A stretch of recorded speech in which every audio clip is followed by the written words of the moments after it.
Fleet Admiral Sarah Chen stood at the command center of Olympus Base, buried deep within Mount Everest, as she watched the alien vessels materialize above Earth's major cities.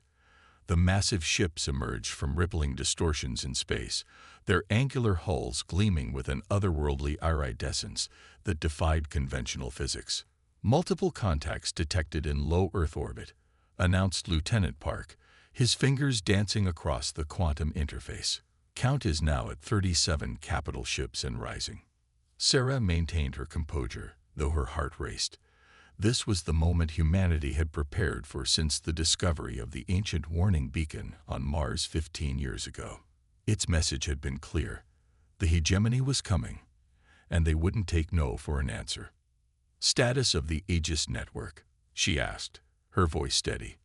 "All defense platforms showing green," replied Commander Rodriguez from her tactical station. "Stealth systems holding. They haven't detected our orbital grid." The Aegis network, thousands of cloaked satellites armed with graviton weaponry, was humanity's first line of defense. The hegemony, with their rigid adherence to conventional faster-than-light detection systems, would never expect a pre-FTL civilization to possess such technology. The massive holoscreen flickered as an alien transmission cut through all global communications channels. The being that appeared was tall and elegant, with crystalline features and eyes that glowed with internal light.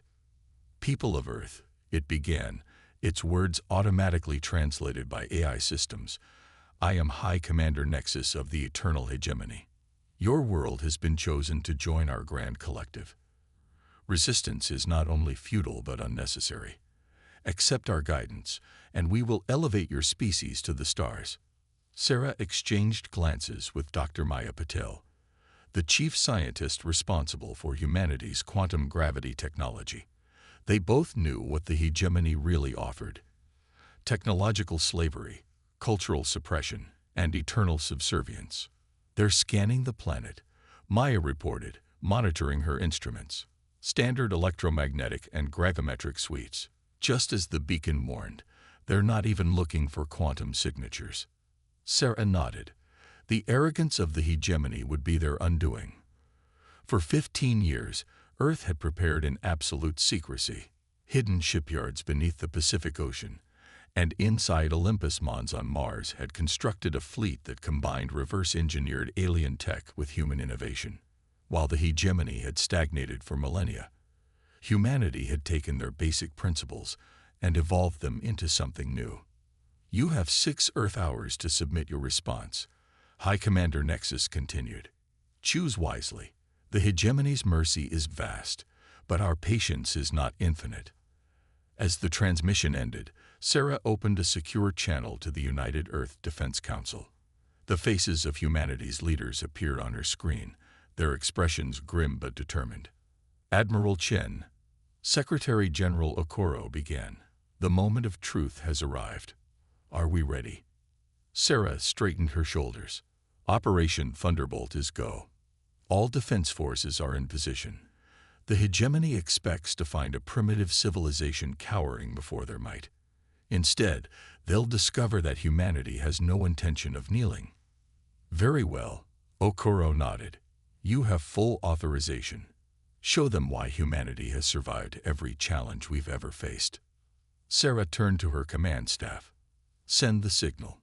Wake the fleet." Around the world and across the solar system, hidden bases hummed to life. In the depths of the Pacific, massive hangar doors began to open. On Mars, concealed silos powered up their launch systems. And in orbit, the invisible web of the Aegis network prepared to reveal itself. The hegemony had made a crucial mistake. They assumed that because humanity wasn't openly spacefaring, they were primitive. They never considered that Earth might choose to hide its true capabilities. They never imagined that the supposed primitives might have spent years preparing specifically for this confrontation. "All ships report ready," Lieutenant Park announced. "Quantum drives spooled and weapons hot." Sarah allowed herself a small smile. "Send our response to the hegemony." On the massive alien vessels, High Commander Nexus received Earth's transmission. It was brief, Just 3 words that would change the course of galactic history. Humanity declines. Engage. The battle for Earth was about to begin, and the hegemony was about to learn a harsh lesson about underestimating human determination. The Pacific Ocean churned as massive structures rose from its depths. What appeared to be ordinary waves transformed into cascading sheets of water as kilometer-long warships breached the surface. Their hulls, covered in light-absorbing metamaterials, seemed to drink in the sunlight rather than reflect it. In her command chair aboard the UES Prometheus, Captain Diana Santos watched as her ship's quantum sensors tracked the hegemony fleet's reaction. The aliens were scrambling to adjust their formation, clearly shocked by the sudden appearance of advanced warships from what they'd dismissed as a primitive world. "They're charging weapons," her tactical officer reported. "Standard particle beam configurations. No sign they've detected our quantum shielding." Diana allowed herself a tight smile. "Let them fire first. Let's see how they handle discovering their weapons are useless." The hegemony ships opened fire, their energy weapons lancing out with enough power to level cities. The beams struck the Earth vessels and dissipated harmlessly against quantum shields that bent space itself around the ships. "All ships, execute pattern Sigma," Diana ordered. "Show them what we can do." The Earth fleet moved with practiced precision, but not in the rigid formations the hegemony expected. Instead, they flowed like schools of fish, each ship maintaining quantum entanglement links with its squad mates, allowing for instantaneous coordination without relying on conventional communications that could be intercepted or jammed. From her command center in Olympus Base, Admiral Chen watched the battle unfold. "Status of Mars defense grid. Online and ready," Dr. Puddle reported. "The hegemony still hasn't detected our installations on Olympus Mons. Their orbital scans can't penetrate our quantum camouflage." The massive doors built into the Martian volcano began to open, revealing another fleet of Earth vessels. These ships were different, smaller, faster, designed specifically for hit-and-run attacks against larger capital ships. "Launch the WASP squadrons," Sarah commanded. "Let's show them why humanity named our fighters after Earth's most aggressive insects." The Mars fleet erupted from their hidden bases, swarms of fighters and corvettes emerging from the red planet's dust storms. The hegemony's rigid battle doctrine had no counter for vessels that could virtually teleport short distances using localized quantum tunneling. High Commander Nexus's voice boomed across all frequencies, a note of disbelief creeping into its crystalline tones. "This is impossible. Your species has not achieved quantum manipulation technology. Our surveys confirmed." "Your surveys confirmed what we wanted them to see," Sarah interrupted, opening a channel to the hegemony flagship. "Humanity learned long ago that appearing weak when you are strong gives you an advantage. We've spent 15 years preparing for this moment." The battle expanded across Earth's orbit as more hidden human assets revealed themselves. The Aegis network dropped its stealth fields, thousands of automated platforms appearing seemingly out of nowhere to create a web of intersecting fields of fire. Multiple hegemony ships attempting emergency FTL jumps, Lieutenant Park reported. "Activate the quantum anchors," Sarah ordered. The space around Earth rippled as hidden generators created a localized distortion in space-time. The hegemony ship's FTL drives engaged and failed, their attempts to escape blocked by technology they'd thought impossible for primitives to develop. On the Prometheus, Captain Santos watched as the first hegemony vessel fell to concentrated fire from her squadron. The massive ship's conventional shields had no defense against weapons that attacked through quantum space rather than normal reality. "Send word to all commands," she ordered. "Operation Thunderbolt Phase 2 is go. Begin full deployment of our orbital defense grid." Around the moon, camouflaged construction facilities began launching the final wave of Earth's defenders. Massive platforms carrying weapons that could redirect the solar wind itself as a weapon. The hegemony was about to learn that humanity hadn't just prepared a defense, they transformed their entire solar system into a fortress. High Commander Nexus watched in mounting horror as more Earth ships appeared from hidden bases across the solar system. Everything the hegemony thought they knew about human technological development had been wrong. This wasn't just a primitive species lucky enough to reverse engineer some advanced technology. This was a civilization that had systematically prepared for this very moment, developing entirely new branches of physics in secret while maintaining a convincing facade of technological inferiority. The battle for Earth was turning into a rout, and the greatest empire in known space was facing something they hadn't encountered in 10,000 years: defeat. The asteroid belt came alive with weapons fire as Earth's hidden fleet engaged the retreating hegemony forces. Captain Santos Prometheus led the charge, its quantum drives allowing it to phase through solid asteroids, a maneuver that left the hegemony gunners firing at empty space while Earth ships emerged from impossible angles. "They're falling back to Jupiter's orbit," Diana reported to Admiral Chen. "Just as predicted, they're trying to regroup around their automated fuel harvesting stations." Sarah nodded from her command center on Earth. "Then let's show them why that was a mistake. Dr. Patel, activate the Europa protocol." Beneath the icy surface of Jupiter's moon Europa, generators that had lain dormant for years hummed to life. Humanity hadn't just prepared defenses around Earth. They'd spent years seeding the entire solar system with hidden weapons and facilities. "Europa facilities online," Maya confirmed, initiating quantum resonance with Jupiter's magnetic field. The massive gas giant's natural magnetosphere began to shift and pulse, directed by hidden human technology. Streams of charged particles that could strip a conventional ship's shields in seconds began to flow along carefully calculated paths, turning the space around Jupiter into a deadly maze that only ships with quantum shielding could safely navigate. High Commander Nexus watched in growing dismay as their carefully laid trap became a killing ground for hegemony ships. "How?" he demanded over the command channel. "How did primitives who hadn't even reached their moon 50 years ago achieve this level of technological sophistication?" "You made a fundamental mistake," Sarah replied, her voice calm. "You assumed that because we weren't spreading across space, we weren't advancing. The truth is, humanity chose to focus inward, to develop our technology in secret once we discovered your warning beacon. Every time you surveyed our world, we showed you exactly what you expected to see." The battle spread across the outer solar system. Earth ships, their quantum drives allowing them to ignore conventional limitations of acceleration and momentum, danced through the chaos like wind through leaves. The hegemony's rigid battle formations, unchanged for millennia, crumbled in the face of tactics they'd never encountered. "Phase line Theta reached," Commander Rodriguez reported. "The hegemony fleet is fragmenting into smaller battle groups. They're trying to adapt," Diana observed from the Prometheus, "starting to break from their standard doctrine. But it's too late. They're trying to learn new tactics in the middle of a battle." The hegemony's desperate attempt to counter Earth's quantum technology revealed another key advantage humanity had developed.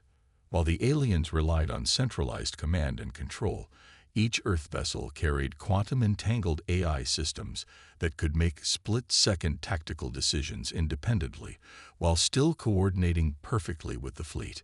"Multiple hegemony capital ships are powering up their main guns," Lieutenant Park announced. "Energy readings off the scale." "Let them waste their power," Sarah ordered.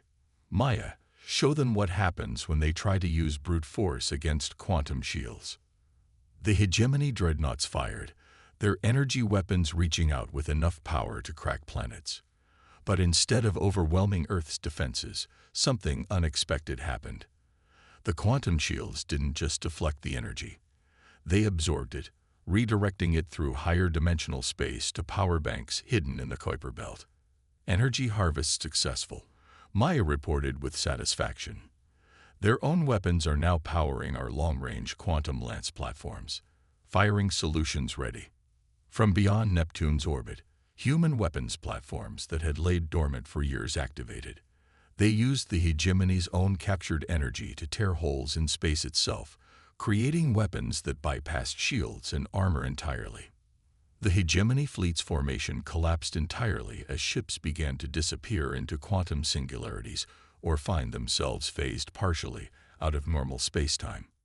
Their mighty armada, the force that had subjugated 1,000 worlds, was being systematically dismantled by technology that violated everything they thought they knew about physics. "Sir," Commander Rodriguez called out, "we're picking up encrypted transmissions from several hegemony vessels. They're requesting surrender terms." Sarah exchanged glances with Maya. This was happening faster than they predicted. The hegemony's rigid hierarchical structure was breaking down in the face of defeat. But both women knew this wasn't just about winning a battle. It was about reshaping the galaxy. "Tell them," Sarah ordered, "that humanity is willing to accept their surrender. And then inform them that we know about the other species they've enslaved. It's time for the hegemony to learn that their era of unopposed dominion is over." As the battle continued across the solar system, more hegemony ships began lowering their shields. Earth's victory wouldn't just change humanity's future. It would send shockwaves through an empire that had grown complacent in its power. And in distant star systems, other subjugated species were about to learn that resistance wasn't futile after all. Dr. Maya Patel stood before the holographic display in Olympus Base's main conference chamber, surrounded by representatives from a dozen different alien species. These weren't hegemony officials, but members of resistance movements that had been fighting the empire in secret for centuries. "What you're seeing," she explained, gesturing to the quantum field diagrams, "is only a fraction of humanity's technological developments. We didn't just prepare for defense. We developed entirely new branches of physics." The alien delegates watched in amazement as she demonstrated how Earth's quantum manipulation technology worked. Among them, a silicate being called First Light in Darkness vibrated with excitement, its crystalline form refracting the room's lighting. "Your species achieved this in mere decades," it chimed. "The hegemony told us quantum manipulation at this scale was impossible." The hegemony, Admiral Chen interjected, stepping into the chamber, stopped innovating millennia ago. They became so convinced of their own superiority that they never imagined a primitive species could surpass them. On the main screen, tactical displays showed the ongoing surrender of hegemony forces throughout the solar system. Captain Santos' fleet was now escorting captured ships to designated holding areas near Mars, while Earth's quantum sensors monitored for any signs of treachery. "But there's something else you need to see," Maya continued, switching the display to show a different set of readings. "During the battle, we detected quantum signatures from several of your homeworlds. Signatures that match our technology." The alien representatives exchanged glances. A vaporous entity called Mistwalker swirled in agitation. "Impossible. The hegemony's suppression fields prevent any advanced technology development in our systems." Sarah smiled. "That's what they wanted you to believe. But our quantum sensors detected something else. Your species have been developing their own innovations in secret, just like we did. The hegemony's suppression fields only block conventional energy signatures." The revelation sent a shock through the chamber. These species, long thought to be technologically stagnant under hegemony control, had been slowly advancing in ways their oppressors never thought to look for. "Commander Rodriguez," Sarah called out, "show them the combined sensor data." The holographic display transformed into a galaxy-wide map, showing quantum energy signatures that the hegemony had never detected. Hidden research facilities, secret shipyards, and underground resistance movements, all operating on principles that the Empire's rigid technological doctrine dismissed as impossible. "Your people haven't been standing still," Maya explained. "You've been evolving, adapting, finding ways to advance that the hegemony couldn't detect, just like humanity did." First Light in Darkness moved closer to the display. "The crystalline lattices we developed for information storage match perfectly with our quantum computing principles," Maya completed. "And Mistwalker's people's vapor phase computing could revolutionize our neural interface systems," Sarah added. "We're not just offering you freedom from the hegemony. We're offering you partnership.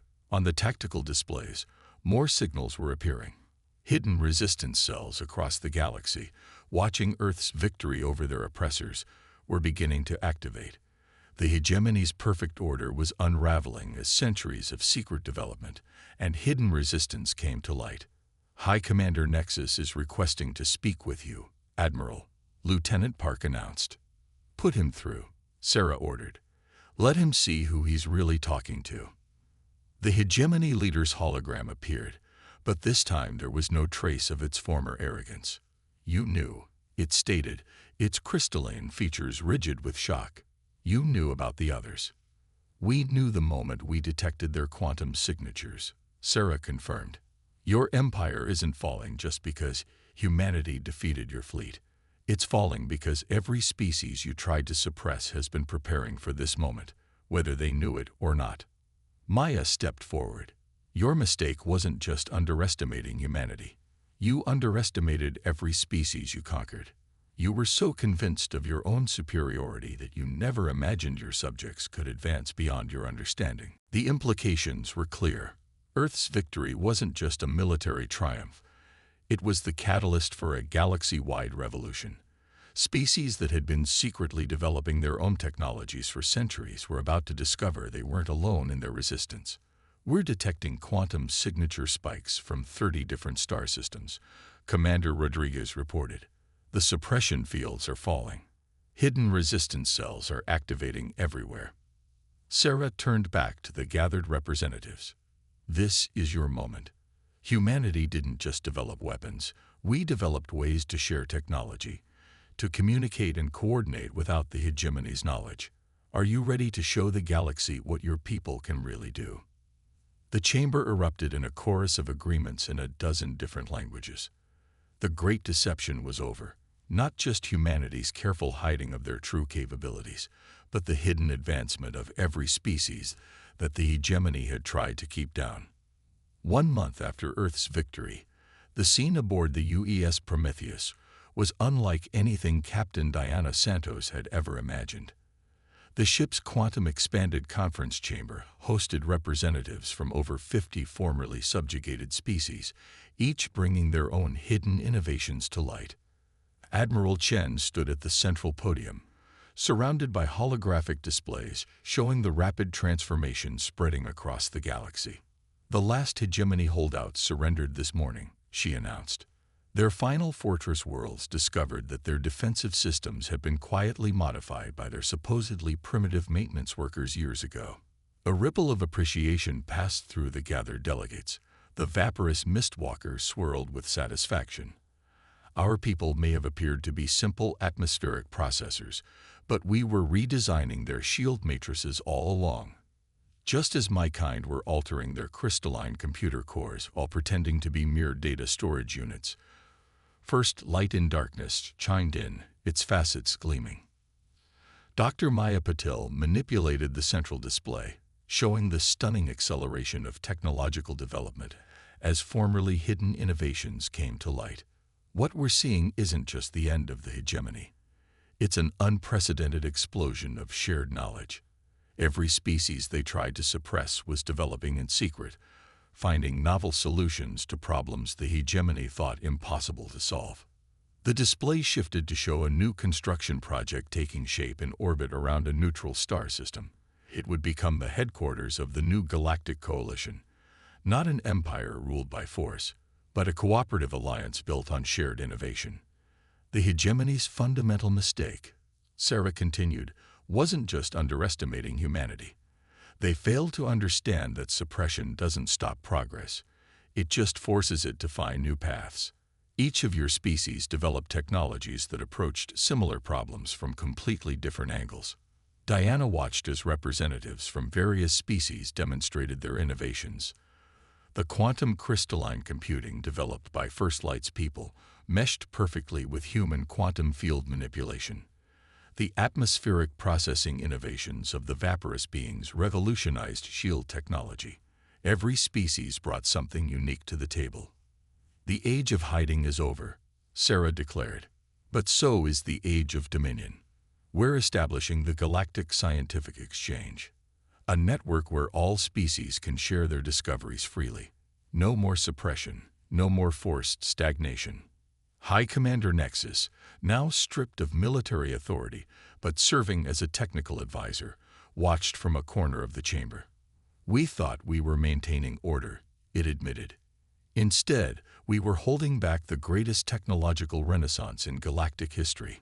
The displays showed the changes spreading across known space. Hidden resistance movements emerged into the light, bringing their innovations with them. Species that the hegemony had dismissed as primitive revealed technologies that approached problems from entirely new angles. The galaxy was awakening from millennia of enforced stagnation. But this brings new responsibilities, Sarah cautioned. With the combined knowledge of 50 species advancing freely, we need to ensure this power is used wisely. That's why we're establishing the Coalition Ethics Council, where all member species have an equal voice. Maya brought up another display, showing the first joint project. A massive engineering effort combining technologies from 20 different species. This is just the beginning. Together, we're achieving things that none of us could have managed alone. Diana smiled as she watched the delegates interact, sharing ideas and planning joint ventures. Humanity's victory hadn't just freed the galaxy from oppression. It had unleashed a wave of cooperation and innovation that would reshape civilization itself. The hegemony thought that order came from control. Sarah concluded, "We're proving that true progress comes from freedom. The freedom to innovate, to question, and to find new solutions." They feared chaos, but what they called chaos was actually evolution. As the conference continued, reports kept arriving from across the galaxy. More hidden resistance movements emerging. More suppressed technologies coming to light. More species joining the coalition. The Great Deception was over, replaced by an era of unprecedented sharing and growth. On the main display, a new ship design took shape, one that combined technologies from a dozen different species. It wasn't just a vessel. It was a symbol of what was possible when diversity was celebrated rather than suppressed. The future would not belong to any one species or empire, but to all who were willing to share, learn, and grow together. The revolution that had started with humanity's defiance had become something far greater, a transformation that would usher in a new golden age of discovery and cooperation among the stars. The galaxy was finally free to evolve, as it was always meant to, with each species contributing its unique perspective to the greater whole.